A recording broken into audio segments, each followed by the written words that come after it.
Hello and welcome. In this quick guide, I'll show you how to set up APN settings on both Android and iPhone. Let's get started. First, let's set up APN on your Android device. Open the Settings app.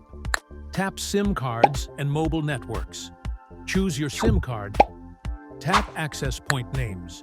If needed, tap Add New APN. Now enter the required info. Name, as shown in the video. APN, as shown in the video.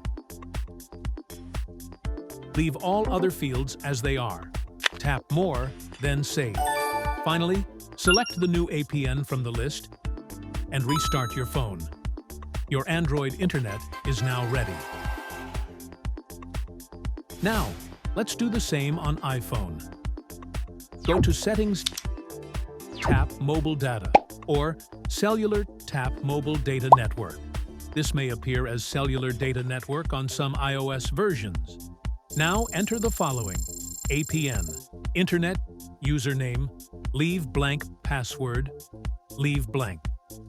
After filling in, exit Settings and restart your iPhone. That's it. Your internet settings are saved. You've now successfully configured mobile internet on both Android and iPhone. If this helped, please like, share, and subscribe for more tech guides. Thanks for watching.